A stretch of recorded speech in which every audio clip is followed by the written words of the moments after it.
Hello dear student, today we start our new topic properties of inverse trigonometric function.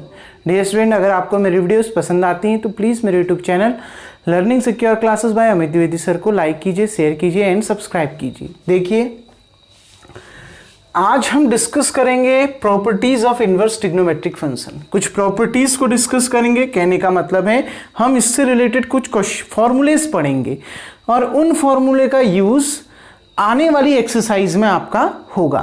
तो dear student देखिए, जो पहली properties होती है फर्स्ट प्रॉपर्टी है साइन इनवर्स 1/x किसके बराबर होता है? कॉसेक इनवर्स 1x के बराबर होता है।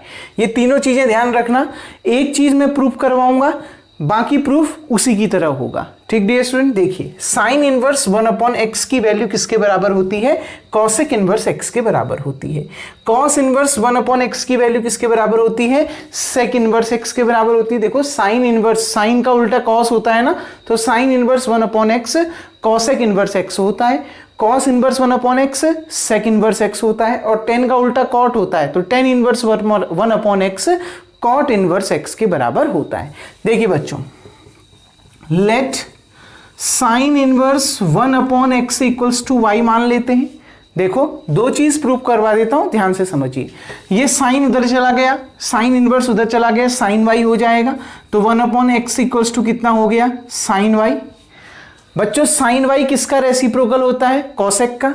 मतलब साइन थीटा आपने पढ़ा होगा 10th क्लास में, 1/कॉसेक थीटा होता है ना। तो देखिए 1/x ऐसे ही रहा, साइन y को मैंने लिख दिया 1/कॉसेक y। तो बच्चों कंपेयर करो, कंपेयर करके क्या हो गया? कॉसेक y किसके बराबर आ गया? x के बराबर आ गया। देखिए ना 1 के बराबर, कॉसेक y x के बराबर, तो कॉसेक y इक्वल्स टू कितना आ गया? x आ गया। ठीक, ये कॉसेक उधर जाएगा तो कॉसेक इनवर्स लग जाएगा ना। तो देखिए बच्चों क्या आ गया? y इक्वल्स टू, ये कॉसेक उधर चला गया, कॉसेक इनवर्स x। देखिए बच्चों y की वैल्यू आपको क्या दी थी? साइन इनवर्स 1/x, तो sine inverse 1/x equals to कितना आ गया? Cosec inverse x। क्लियर? तो यही आपने पहला फॉर्मूला लिखा है, साइन इनवर्स 1/x की वैल्यू कॉसेक इनवर्स x होती है। ध्यान रखना बच्चों, जो ये x होगा ये या तो 1 के बराबर या 1 से बड़ा होगा, या फिर 1 से छोटा या -1 से छोटा या -1 के बराबर होगा। मतलब x की वैल्यू 0 नहीं होगी, बाकी सारे रियल नंबर के लिए फंक्शन डिफाइंड होगा, बस x की वैल्यू 0 नहीं होगी। क्यों? अगर x की वैल्यू 0 हो गई तो 1/0 इन्फिनिटी हो जाएगा और साइन का मान इन्फिनिटी नहीं होता है। क्लियर डियर स्टूडेंट्स, साइन की वैल्यू कभी भी किसी भी एंगल पर इन्फिनिटी नहीं होती है। क्लियर? आ गई ना बात में? यहां पर तो 1/0 इन्फिनिटी हो जाएगा और यहां पर x 0, कॉसेक की वैल्यू 0 नहीं होती है कहीं पर भी। आ गई ना बात में? साइन की वैल्यू इन्फिनिटी नहीं होती है और कॉसेक की वैल्यू 0 नहीं होती है। समझ में आ गई बात? साइन की वैल्यू इन्फिनिटी नहीं होती है और कॉसेक की वैल्यू 0 नहीं होती है। आप देख लीजिए कहीं पर भी साइन 0 0 होता है, कॉसेक 0 इन्फिनिटी होता है।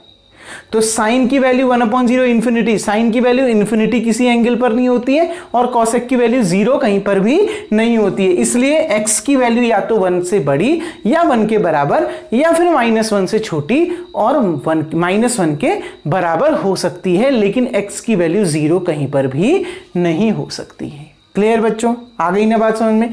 पहला प्रूफ समझ में आ गया।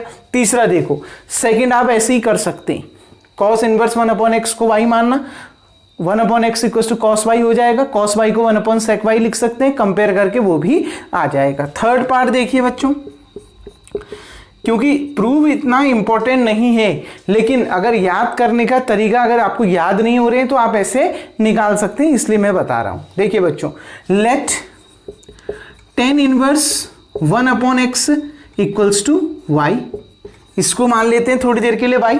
ये tan इनवर्स उधर चला गया, tan y हो गया, tan y। देखो ये tan इनवर्स उधर जाके tan में कन्वर्ट हो गया तो tan y हो गया। अब देखो बच्चों, tan y का रेसिप्रोकल tan थीटा को हम क्या लिख सकते हैं? 1/cot थीटा लिख सकते हैं ना। तो देखिए 1/x ऐसे ही रहा, tan y को मैंने 1/cot y लिख दिया। कंपेयर करके देखो 1 के बराबर हो गया, cot y किसके बराबर हो गया? x के। cot y equals to x, देखिए बच्चों, ये कॉट उधर जाके कॉट इनवर्स हो जाएगा, y इक्वल्स टू कितना होगा, cot inverse x।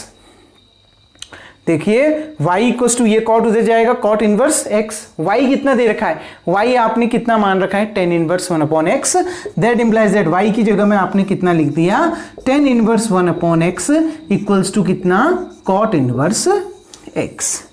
Clear dear student, y की वैल्यू tan इनवर्स 1/x है, तो tan इनवर्स 1/x किसके बराबर हो गया, cot इनवर्स x के बराबर हो गया। तो यही प्रूफ करना था। लेकिन अब ध्यान से देखो, जो x की वैल्यू होगी वो 0 से बड़ी होगी। क्यों, क्योंकि आपने पढ़ा है बच्चों, tan हो या cot हो, tan में जो है x की वैल्यू लगातार बढ़ती रहती है।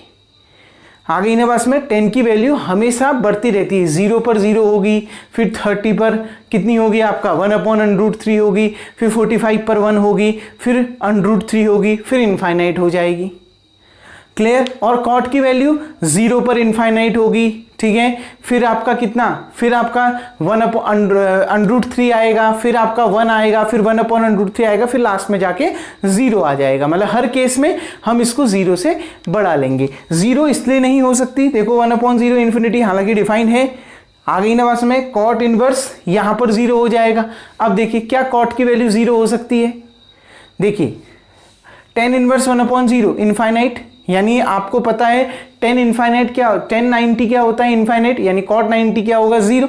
तो आप इसमें ये लिख सकते हैं x is greater than equal to 0 का साइन लगा सकते हैं। क्लियर, ये इसके लिए डिफाइन हो सकता है। आ गई ना बात में बच्चों, कैसे प्रूव करना है समझ में आ गया। आपने इन सिंबलों को ज्यादा नहीं देखना है, बस ये ध्यान रखना कि कैसे हमने इसको प्रूफ किया। डियर स्टूडेंट, वीडियो को पॉज करके सबसे पहले आप इतना उतार लेंगे। अब हम आगे नई प्रॉपर्टी की ओर बढ़ते हैं।